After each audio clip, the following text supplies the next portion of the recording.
Shalom. Welcome back to Understanding the World with Rabbi David Kaufman, and I'm joined today by Mark Finkelstein of the Jewish Federation, Jewish Community Relations Director. Mark, that was Mark. Hello. And we are talking before our break in our last segment about the foreign policy portions of the State of the Union, and State of the Union address, I should say. And Well, the first component, David, that you mentioned was the America wants to stand by the steady progress towards democracy as exhibited within the Arab Spring. What do you think he's referring to? In the Middle East, we will stand with citizens as they demand their universal rights and support stable transitions to democracy. The process will be messy, and we cannot presume to dictate the course of change in countries like Egypt, but we can and will insist on respect for the fundamental rights of all people. What I think that means is we're prioritizing democracy over being pro-U.S. We're going to oust pro-U.S. regimes in favor of democratically elected ones that hate us. Is it a reasonable concept if somebody from the State Department were here? How would they counter that argument? Well, I think the argument is that the reason they hate us is because we've been supporting dictators who have been oppressing them for decades. I mean, it works both ways. It does work both ways. But the question is, what is good for our foreign policy in the long or short term? Is there a long-term situation in which supporting people who will allowing dictatorial parties, theocratic parties like the Muslim Brotherhood in Egypt, to come in and oppress not only different people, but oppress them worse than the dictator did when the dictator was in power? How does that make us look better, that we've allowed that to happen or even encouraged it to happen?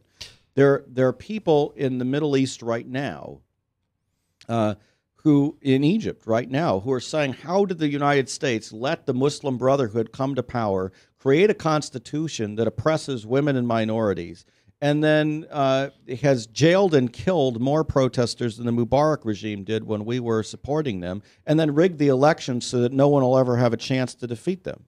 How is that a good thing done by the United States for the people of Egypt? Well, that's the question. What is the clause in the State of the Union that addresses that? Well, the process will be messy, and we cannot presume to dictate the course of change in countries like Egypt. Well, how about Tunisia? How about Libya? Right, all those other particular. What about Yemen too? Yemen. I mean, it's all over the place. We have now created a democratically elected, never to be elected again, set of governments in the Middle East that are all theocratic, oppressive governments. Now we can see what they turn into, and 100 years from now, we may have better relations with the great grandchildren of the people who are there now. I don't know, right. But in the meantime, we've got a pro-terrorist, anti-Israel, anti-American alliance in the name of promoting in the democracy. name of democracy. Well, and to be perfectly honest, they're also anti-women, anti-Christian, anti-Jewish, anti-minority. In places, you can the whole north of Africa right now. Sudan going down and then going around the Mediterranean. We've created a very, very, very hostile place where people are starting to work with Iran. You've got rebel groups running around North Africa from one place to another. There were reports today that the rebel fighters in Mali are the other day, not today, but I saw the other day that rebel fighters in Mali are fleeing into Sudan and are resting in hotels in Darfur before they turn around and go back and fight. So they're coming to Sudan. Sudan is sitting there receiving fighters from Syria in Port Sudan, holding them in the hospitals, getting them better. Iran is sitting there working. You've got fighters coming from further west in Africa into Sudan. The hotbed is sitting there right there, Sudan and Egypt, the Muslim Brotherhood, and Sudan, with Iran coming in. And if we're worried about who controls the Suez Canal, if you look at the map and you see what's going on when you get down into the southern portions of the by Sudan and getting toward the Red Sea and getting up to the Suez. If Iran has naval vessels patrolling right there, they can control the Suez just as easily as they could if they were sitting up at Suez itself. And so there are a lot of issues going on here. There's a concern about the Syrian regime in context here, because what does pursuing democracy and stable democracy mean in dealing with Syria? Do we really want all these rebel groups that are allied, that are letting al-Nusra and al-Qaeda allied organization lead them?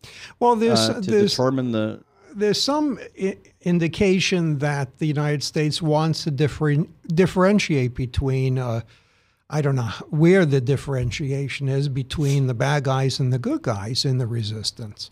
Do you see any criteria at present being applied to that? Well, what it looks like is in Syria, from what I understand, what's going on in Syria is you have a number of rebel groups that have nothing to do with Syria. That's right. Who are there fighting alongside the rebel groups. Right. Their intent is, I think, to try to install Islamist government there, and then probably to go elsewhere. Their concerns at this point are that maybe these organizations will try to work against Israel as soon as they're done working against Syria. It's right next door. Well, they don't have to go very far. The rhetoric is that as well. I would tend to think that a not insignificant possibility is that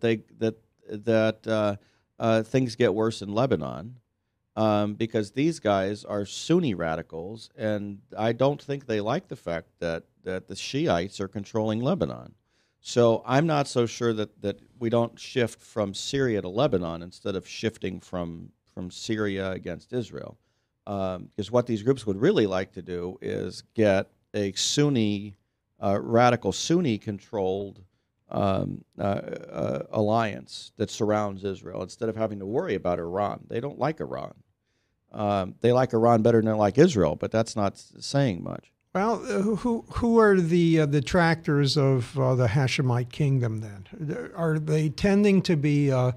They have to be Sunni. They're not Shiite. What do you mean? Who would destabilize Jordan? If all kinds of people would try to destabilize Jordan. I mean, Jordan is in a very precarious position here. Jordan is seen as working with the United States and Israel. I think really that those alliances are probably the only thing that's keeping it stable at all. I talked even last week about the fact that if the border between the West Bank and Jordan fell, you'd destabilize Jordan already. If there are attacks coming, if rockets are falling on Jordan from Iran, even accidentally, that could cause problems. If these fighters spill over from Syria into Jordan, that could cause all kinds of problems. That could be an immediate major destabilizing factor because, one, Jordan's got a lot of open space. It's got a significant population of people who are not part of the leadership. Yeah. And so you have a very similar situation to what you've got in Syria. And none of the nationalist governments in the Middle East can feel stable, especially when the United States is taking a position like this. Because the United States taking a position in which it's saying we're going to support democracy against our dictator friends, against our monarch friends. And these radical Islamist fighters are coming out there and saying democracy, democracy, democracy, jihad, jihad, jihad. Who are we supporting?